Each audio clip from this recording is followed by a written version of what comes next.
Hello and welcome to Around the Clock. I'm your host, Yolanda Greaves. On today's show, we're going to be speaking with Jules from Dulce de Leche to find out how they're supporting the Ashland community in the 3 R's program during the COVID-19 issue. We are also going to be speaking with Adam Benson of Healthcare Technologies. They are an Ashland-based medical supply company, and we're going to be asking him and talking with him about how his company is supporting various hospitals along the East Coast. Of course, we'll have the Selectmen update for the meeting that happened on Wednesday, April 1st via Zoom, and we will have a short Around the Town tour. So stay with us as I bring you Around the Clock.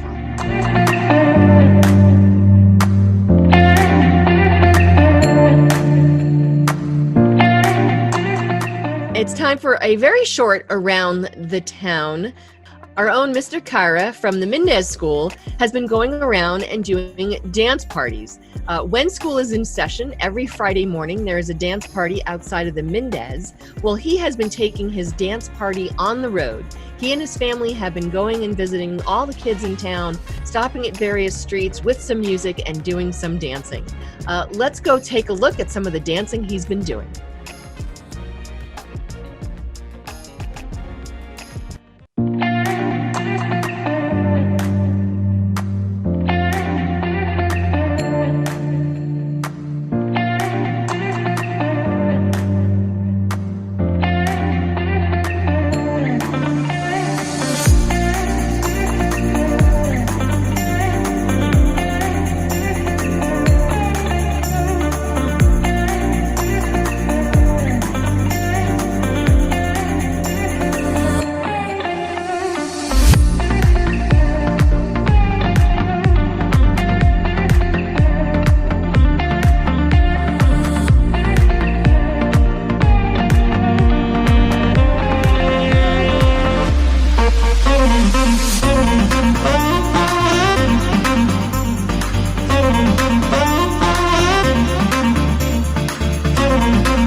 So Mr. Kara has really been enjoying doing this, but he does ask all families, if you are coming out, make sure it's just your family and don't get too close. We need to keep that social distancing. Dance with your immediate family. You can wave to your neighbors across the street. Let's keep the fun going. And thanks to Mr. Kara for doing this and sharing his story with us. It's now time for our select board update. The meeting happened on Wednesday night, April 1st, started at 6:30. Everyone was remote via Zoom, which is, of course, the new way that we're doing things here in town and across the country. So the select board meeting wasn't too long. We discussed our spring grant round. Typically around this time, we're receiving grants from people who are looking to do some great things in Ashland. With the marathon being pushed out to September, our runners have not been doing much fundraising. We are going to review our grant program again in June, and it will depend on what's going on. If we can do some summer concerts or do some activities, we will be doing that. We then went into the discussion of the changing of the May town meeting and town election. We are going to be pushing them out to June. We have not made a final decision. That will be happening at our next select board meeting on April 16th. There is some pending legislation that is going to allow us to do the moving of the election and our town meeting, but we're still waiting for that to be finalized at the State House. We talked about fiscal 20 and fiscal 21 finances. We are currently in fiscal year 20. We are going to see some changes in the money that comes in as we look at possibly allowing people to push out when they pay their fourth quarter taxes. As a community, we have some good reserve funds in our rainy day and our stabilization fund. We can use those if we hit 10% less in our state funding. So as we look at what we get from the state, if it's 10% less, we can pull in money from our stabilization fund for the next fiscal year. Those decisions and discussions are still going on. And hopefully as we get closer to June, when we have to make these decisions, we'll be able to share with you, our community, what we've decided and get your input, because any changes that happen will have to get voted at town meeting as we do with our normal budget. We had, we awarded some funds from our Economic Development Incentive Program. Biosurfaces Inc. is doing some retooling, and they're changing a little bit what they do. They've spent about $250,000 of their own money, and through our reimbursement program for equipment, they're going to be getting a $30,000 grant from the community because of our Economic Development Incentive Program. We had two items on our consent agenda: the resignation of James Zabrowski from the Valentine Property Committee, and we thank him for his service, as well as our March 4th regular session minutes. We had a couple of items from our town manager in regards to what we are doing for COVID-19, as well as what we're hearing from the state and federal government in regards to the CARE Act and how some of those funds from that act could be coming down to the community. And it's such a fluid project, and it's such a fluid thing that's going on. We still don't know exactly what we'll be getting. We had board reports, not too much going on. I had attended a couple of Zoom meetings. Rob Scher had attended or is going to be attending a meeting. The big thing is many people in many communities are having conversations about what we're doing for COVID-19. And I do want to say we are very fortunate that we have a wonderful staff under the direction of Michael Herbert as our town manager, who is making sure that information is getting out to our residents.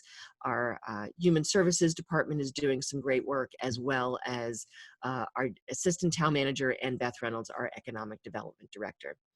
We had some public participation through the Zoom meeting, and then we wrapped up probably around 8:30. So shorter meeting than usual, not too much on the agenda, really just trying to keep it compact. And that wraps up the update for the select board meeting that happened on Wednesday, April 1st. There were no April Fools. Hello and welcome to Around the Clock. This is another update on how Ashland residents and businesses and the town is dealing with COVID-19. We are now going to be speaking with Jules from Dolce de Leche. They are part of the Restaurant and Resident Relief Program. Jules, welcome to Around the Clock. Hi, thank you. We've talked to you before on Around the Clock under very different circumstances, when you were just new and settling into your new space there on Homer Ave. How are things different from when you first started to what's going on now for your business? Well, I mean, when we first started, I think we had more of a focus on lunch for people in the building, and then a very large focus on dessert. We've really changed our focus now to takeout dinners, frozen dinners people can do anytime, and bakery items. We haven't dropped the other items, but you know, people need to eat real food every day, and dessert is a luxury that not everybody can have at this time. And I'm sure there's no people in the building, I would think, or not very many right now. I think about 2 or 3.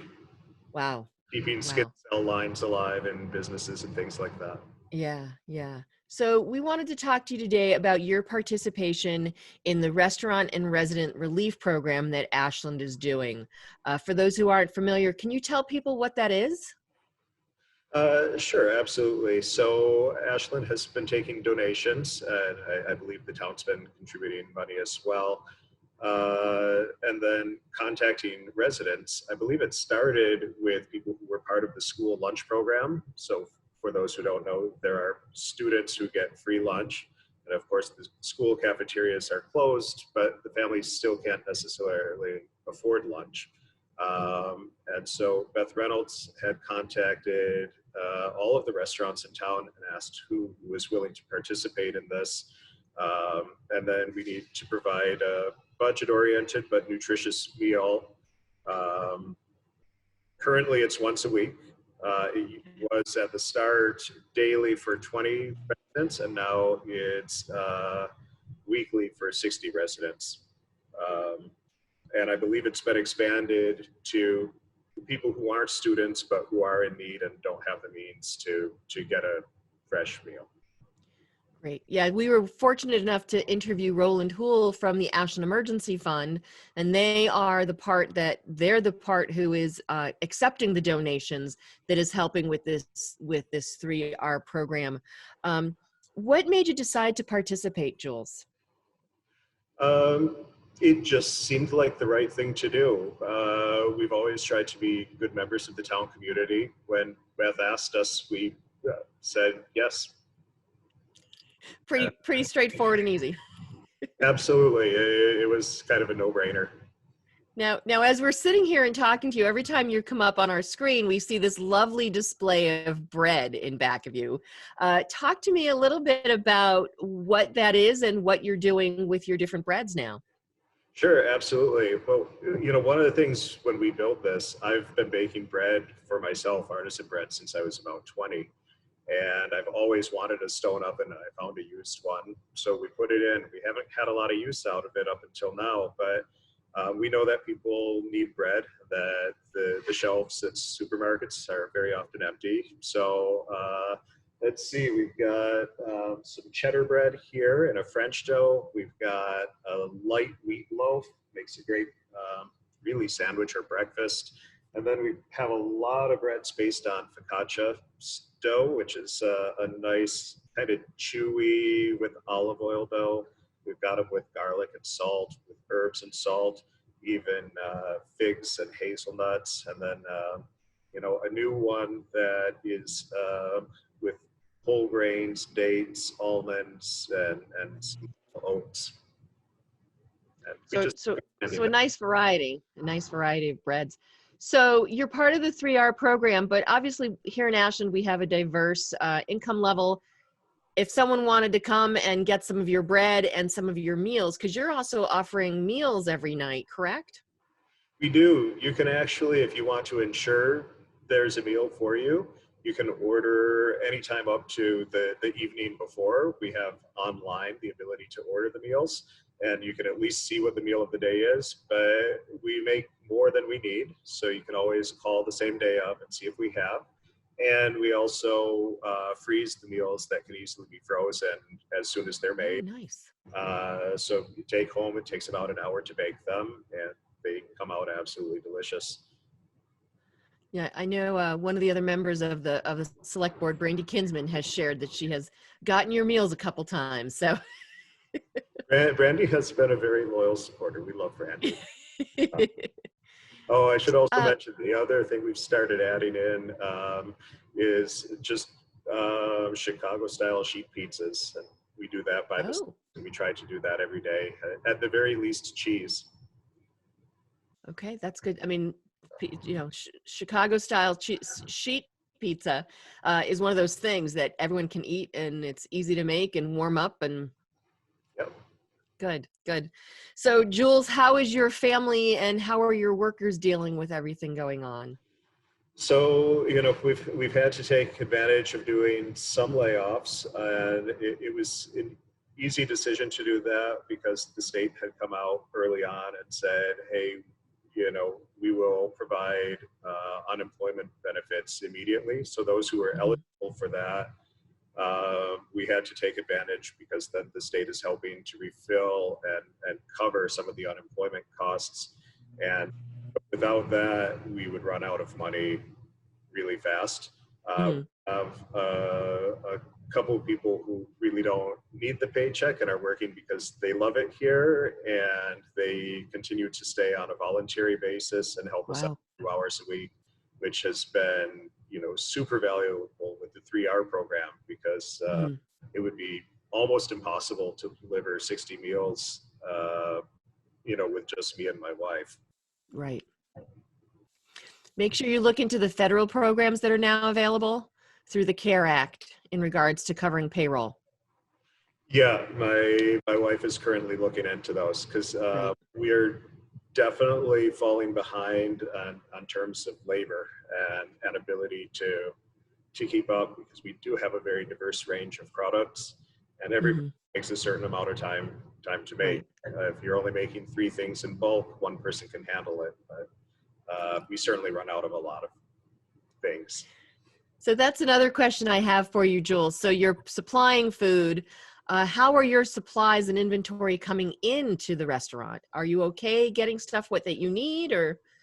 Um, so the basics that we usually use, so for example, our Easter chocolate, the chocolate we use to make Easter candies, all comes from a supplier that's the only supplier in New England. They deliver to us once a week, and that hasn't stopped. They also Oh, bring good. flour for bread, and so that hasn't stopped.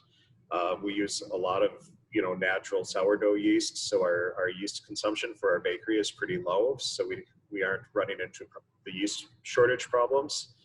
Uh, I think the hardest part is probably variety of meat. So we use Restaurant Depot for that, but some days they have it, some days they don't. So if you see it, you think about what's on the menu for next week, and do I need to get and freeze something now so it'll be on the menu. Yep. Especially we know which days are our 3R days, so we know which days we're going to have to make 60 meals. Right. And that could increase potentially moving forward Right. from the 60. Yeah. Well, Jules, thank you for being part of the 3R program and helping the residents here in Ashland. Thank you for talking to us here at Around the Clock. And those that are watching this, if you can, please consider supporting Dolce de Leche, as well as all the restaurants that are participating in the 3R program. And they are the Bagel Table, Ashland Pizza Palace, Dolce de Leche, Valley Marl, Marconi's, Daragon Ramen, and Julie Z's Bread. So they are all participating in the 3R program. If you can support them, go ahead and reach out to them to order. And if you'd like to support the 3R program financially, make sure you reach out to the Ashland Emergency Fund. Jules, thank you very much. I'm going to check out your menu because as much as I enjoy cooking, I enjoy takeout and supporting our local businesses. Thank you. Have a great day. Thank you too. Take care. Bye-bye. Hello and welcome to Around the Clock. I'm your host, Yolanda Greaves. Today we are speaking with Adam Benson of Healthcare Technologies. Adam, your business, Healthcare Technology, based here in Ashland. Can you tell us a little bit about your business? Sure. We are a medical device distribution company that, as you said, based in Ashland, Mass. We predominantly work in the specialty pharmacy markets, airway management markets, and vascular access markets. And we cover mostly acute care hospitals from Maine down through the Virginias, Northeast Mid-Atlantic area.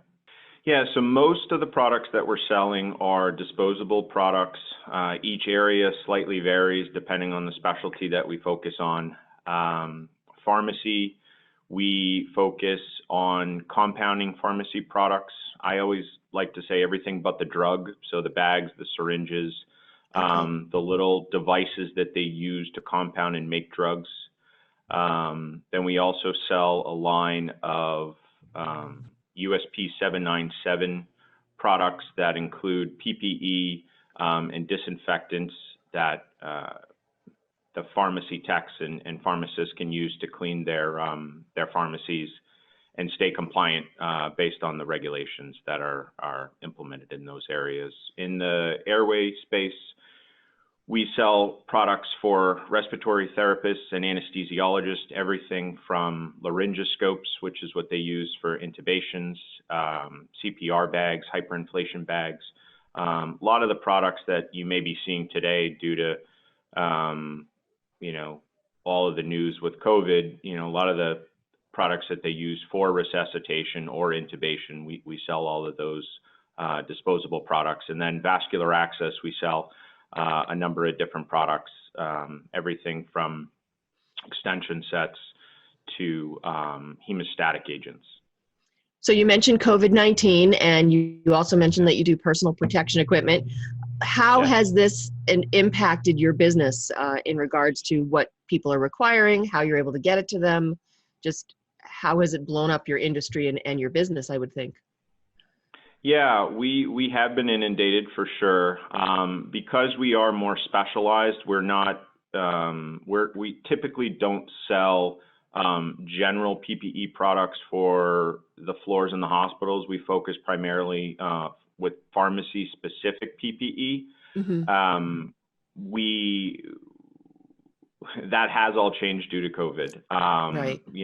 Many hospital administrators, many different departments within the hospital have been contacting us outside of the pharmacy to see if we can help provide different gowns and frocks and masks to other areas of the hospital.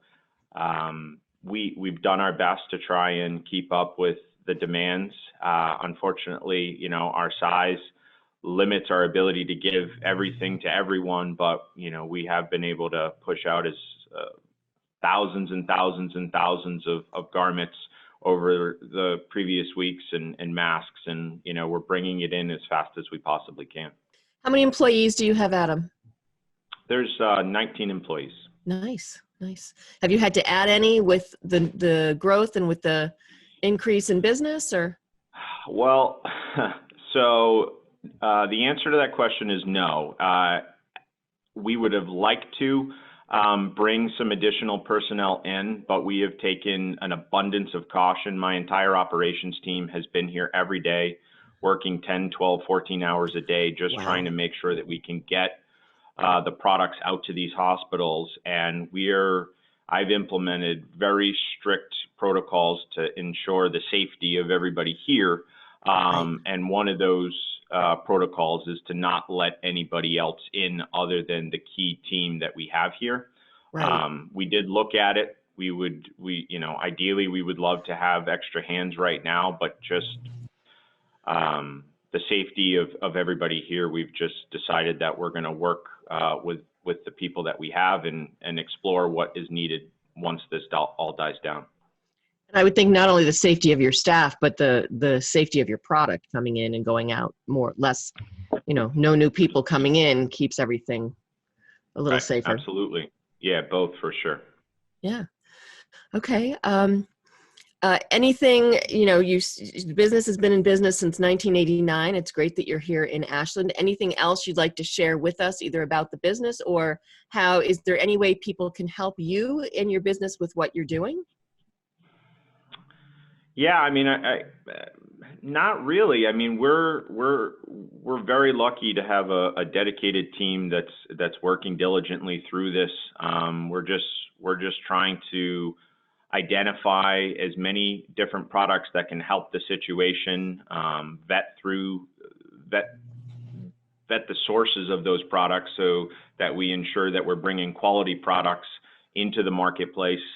I was talking earlier, we're flying in 250,000 surgical masks that have already, many of them have already been purchased by several hospitals in the surrounding areas and down in the Mid-Atlantic, but we'll continue to do that as the demand is needed. And I'm making phone calls every day to try and find additional resources for PPE, for masks, anything that we think can be helpful. And if anybody knows of, I guess, any high quality products that can help in these times, that would probably be the only help that we can have, because if we can purchase them and then get them out to the hospitals, we can hopefully get beyond this pandemic sooner than later.